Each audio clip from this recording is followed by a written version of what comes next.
Good evening, this is Rashad Mitchell coming to you live from my YouTube channel. So I continue on my part series, The Week That Was College Football History and Review, the 1967 college football season. Tonight I'll be talking about the games that were played during Week 8 on November 4th, 1967. Let's go. Yale beat Dartmouth by a score of 56-15. Yale dropped 4 touchdowns on Dartmouth in the first 17 minutes of game and tallied Eli's largest point total in its last 319 games. Eli quarterback Brian Dolan, injured for better part of a year and a half, burst into stardom as Bulldog savior. Dowling bootlegged for 30-yard touchdown and pitched 67-yard touchdown to tight end Bruce Weinstein. Yale fullback Don Barrows crashed for 3 touchdowns in opening quarter.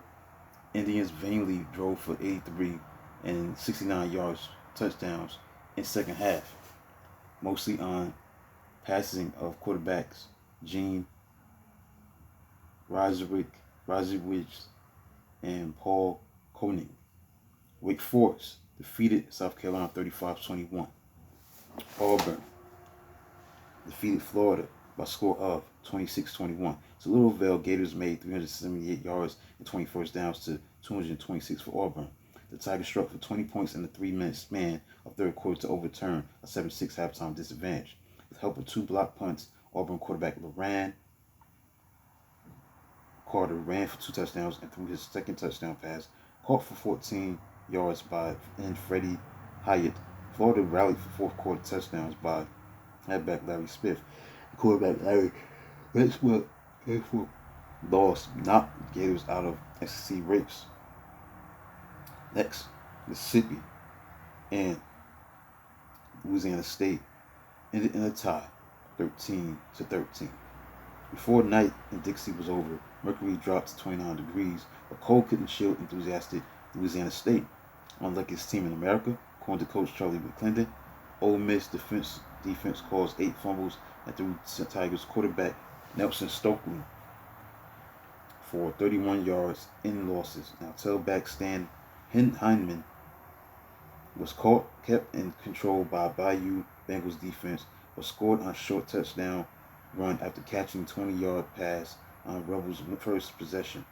LSU tied it on fullback Jimmy Ducey's plunge. Now Rebels nose guard kicker Jimmy Keys made 2 field goals in the second half to tie SEC career field goal record of 25 by Georgia's Bobby Etter.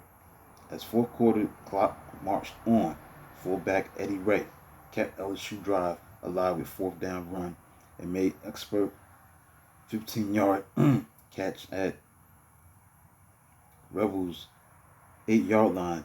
Halfback Kenny Newfield circled left end for 8-yard touchdown, but Bengals kicker Steve Daniel, subbing for suspended kicker Roy Hurd, missed winning extra point kick.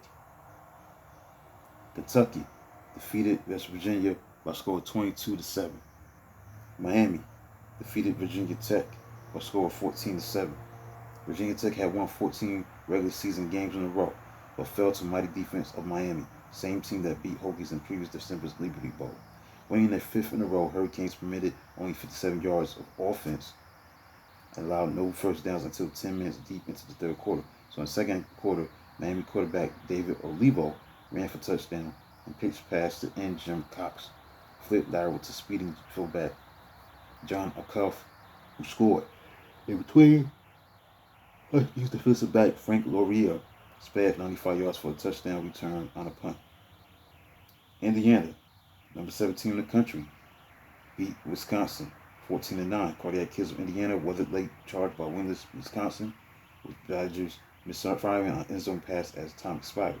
During painful shoulder injury, Hoosiers quarterback Harry Gonzo passed poorly with 2 for 11 for 57 yards, touchdown and 2 interceptions, but rushed 127 yards in 22 carries. Gonzo bullet fired 15-yard pass to halfback John Eisenbarger for first quarter touchdown. Now Barge's kicker Tom Shinnicky kicked 27-yard field goal in the second quarter after sub quarterback John Boyajian came off the bench, took the net twice on passing with halfback Tom McCauley.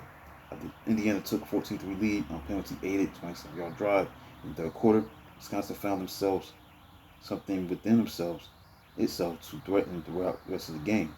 Hoosiers defensive back Kevin Duffy had to stop Badgers' drive with interception and another sputtered at the 7-yard line before quarterback Boyajian concluded a 63-yard drive, so built mostly on fullback Yale Luca Vicarelli's 33 yards rushing and 4 carries. So a 2-yard touchdown run with 336 remaining. Wisconsin advanced to 10-yard line before time ran out on incomplete pass. Next, Oklahoma upset number 9 Colorado in the shutout 23-0. In the Jake, Oklahoma defense picked off 2 passes and recovered fumble all in Buffalo's territory. Each turnover prompted a touchdown by Sooners at sophomore tailback Steve Owens got to 2 scores, and wingback Eddie Hinton added another. Sooners kicker Mike Bacon, who had missed 7 field goal tries during the season's opening 5 games, finally made 21-yard 3-pointer to open scoring in the second quarter. Now, Colorado quarterback Bob Anderson suffered interceptions returned to Bison 44 and 34-yard lines with defensive backs Bob Stevenson and Rick Goodwin making pickoffs. Losing second game in a row, the Buffaloes were outgained 262 yards to 181 yards. Buffaloes mustered only one threat to failed 4th down run by Anderson at OU 10-yard line and were incapable of moving any closer to goal line than Oklahoma 43-yard line in the second half. Next, Texas A&M defeated Arkansas 33-21. Texas A&M defeated Arkansas 33-21 until the Saturday, in which Texas A&M evened its record after opening with 4 losses. Razorbacks coach Frank Boreals had never lost homecoming game in 10 seasons. Houston defeated Georgia, the number 5 team in the country. Upset right here. Houston beating number 5 Georgia 15-14. Now, Georgia quarterback Kirby Moore scored 8-yard touchdown in the second quarter, and tailback Kent Lawrence added 12-yard touchdown in the third quarter. Tough Bulldogs defense led by linebackers Happy Dix and Tommy Lawhorn collected 5 Houston fumbles and appeared to have complete control at 14 at the end of the third quarter. So Cougars trimmed it to 14-7 lead, and when quarterback Dick Woodall clicked on a 57-yard touchdown pass with less than 5 minutes left. Fullback Paul Gibson, who had 229 yards rushing on 28 carries, swept for a winning 2-point run. Next, UCLA ended in a tie, 16-16.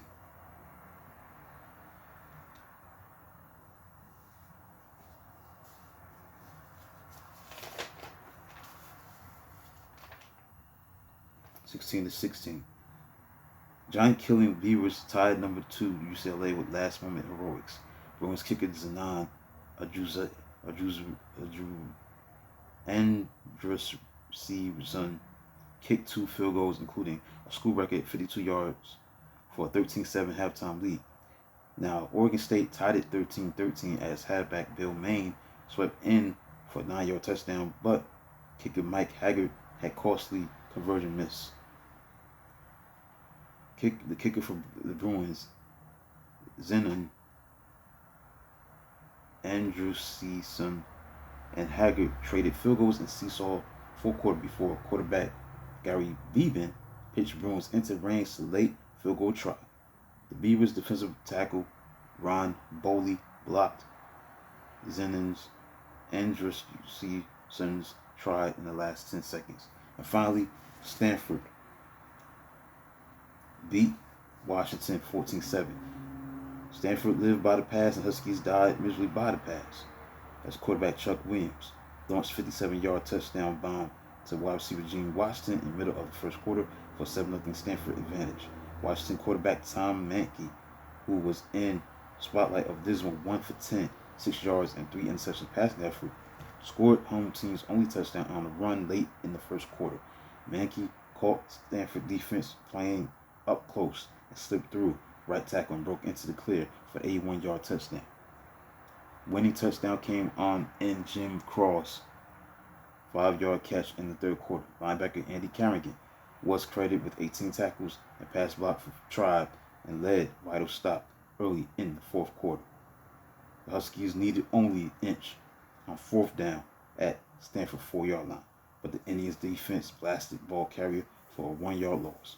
So that concludes week number 8, November 4th, 1967. Games that were played during that week for the 1967 college football season. The week that was college football history review, 1967 college football season. Look at the AP polls November 6th. Number 1 was Southern California. Number 2, Tennessee. Number 3 is North Carolina State. Number 4 was UCLA. Number 5 was Purdue. Number 6, Indiana. Number 7, Wyoming. 8, Oklahoma. Number 9, Notre Dame. And number 10, Houston. So that concludes a look at the week that was college football history review, the 1967 college football season. The games that were played during week 8 of November 4th, 1967. In the video, this is my attitude tomorrow. Let's continue to move forward into November. Things of that nature, all that good stuff. Please like, subscribe to the channel, and comment. Truly appreciate it. Until then, talk to you soon.